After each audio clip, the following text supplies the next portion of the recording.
Voilà l'instant que vous attendez tous et toutes après la chronique de Noémie. C'est bien sûr notre fameux jeu. Donc n'hésitez pas à participer aussi sur l'ensemble de nos chats. Je te passe directement la parole, mon cher Christophe.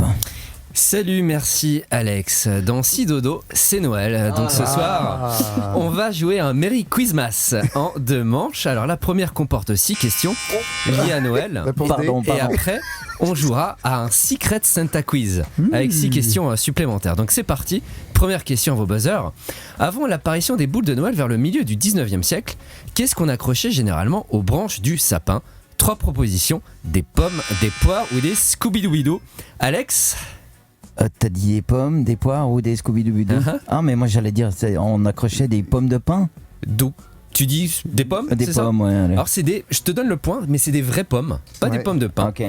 C'est comme ça qu'on décorait les sapins, sauf qu'en 1858, une grande sécheresse a provoqué une pénurie de pommes dans l'est de la France et un artisan verrier de Moselle a une idée, fabriquer des boules en verre pour remplacer les pommes. Et comme les boules en verre étaient très jolies, elles vont peu à peu s'imposer, d'abord dans l'est de la France, puis en Allemagne, puis ensuite dans le reste du monde.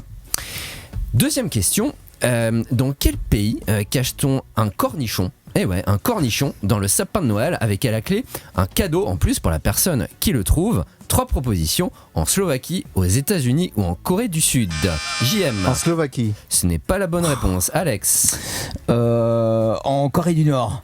Du Sud. Alors, du Sud. c'est Corée du Sud, Cornichon. mais ce n'est pas la bonne réponse. Donc, Supreme Nova, Aux États-Unis. c'est aux States. Voilà, exactement. Bravo, premier point pour toi. Je l'avais déjà. Cornichon. Et si tu trouves le cornichon, tu gagnes un cadeau supplémentaire. Alors on va rester aux States. Alors vous le savez peut-être, chacun des 50 États a son propre hymne officiel, mais savez-vous quel hymne a été composé sur l'air de Mon beau sapin? Alors 3 propositions, c'est l'hymne du Maryland, du Connecticut ou de l'Iowa. Alex. L'Iowa. Ce n'est pas la bonne réponse. Supreme Nova. Le Connecticut. Ce n'est pas la bonne réponse. JM. Réponse D. Non. Est-ce que tu te souviens de l'autre réponse qui reste? Maryland. Bravo, Ouais. JM. Ça te fait ton premier point. Alors l'hymne officiel du Maryland est en effet composé sur l'air de Mon beau sapin, au Tannenbaum, en allemand, un héritage de l'importante migration allemande aux États-Unis au 19e siècle. Alors on va maintenant s'intéresser aux 9 reines du Père Noël. Mais au fait, de quel sexe sont-ils vraiment? 3 propositions, ce sont tous des mâles, ce sont toutes des femelles, ou il y a 5 mâles et 4 femelles. Alex. 5 et 4. C'est en effet 5 mâles et 4 femelles Quelle dans la chance. tradition populaire. Par contre, scientifiquement, ça ne tient absolument pas la route et je vais vous dire pourquoi. Mais en fait, parce que chez les rennes, les mâles perdent leur bois après le rut à l'automne, alors que les femelles les conservent tout l'hiver. Et comme les 9 reines du Père Noël sont traditionnellement représentées avec des bois, logiquement, ce devrait être 9 femelles. Alors, chaque reine du Père Noël a un nom. Alors, on connaît bien Rudolph, le renne au nez rouge lumineux qui guide le traîneau même dans le brouillard. Mais parmi ces 3 propositions, laquelle n'est pas le nom d'un renne du Père Noël? Donc, Tornade, Cupidon ou Courteau?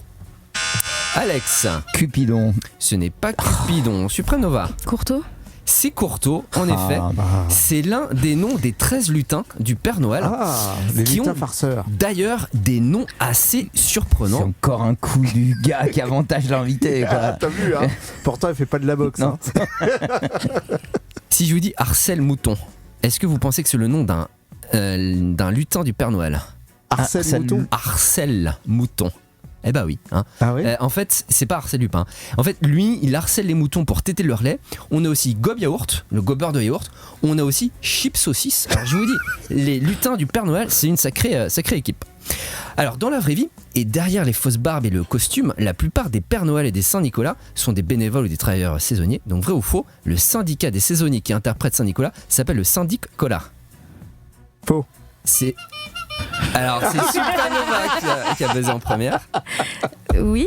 Faux. C'est que c'est faux. faux. Je te donne ton 3e point. Merci, JM. Hein. J'ai quand même checké, hein, mais ça n'existe pas. Et puis la dernière question de la première manche, en parlant de travailleurs saisonniers, on va remonter au XIIe siècle à la cour du roi Henri II d'Angleterre où un bouffon ne travaillait qu'un seul jour de l'année, donc le jour de Noël. Et ce jour-là, il devait faire quelque chose de très particulier. Mais quoi ? 3 propositions. Il devait sortir de la cheminée du château déguisé en roi. Ou bien il devait se moquer du roi, ce que le souverain appréciait moyennement, au point d'envoyer systématiquement le bouffon au cachot jusqu'au Noël suivant où il se faisait libérer pour qu'il se moque encore du roi pour ensuite finir au cachot et ainsi de suite. Ou bien le bouffon devait péter devant le roi. JM. Réponse 1. Ce n'est pas la bonne réponse. Alex. La dernière. En effet, ce bouffon s'appelait Roland le Péteur. C'était un bouffon pétomane. Et chaque année à Noël, il devait exécuter devant le roi Henri II et sa cour sa performance dont le nom en latin était le Unum saltum et siffletum et un bululum. Un seau, un sifflet et un paix. Dis donc, vous devez le manger des flageolets celui-là, non? Le 24 décembre réveillant. Exactement. Alors, fin de la première manche, victoire sans conteste de Suprême Nova. Bravo. Bravo à toi. Merci.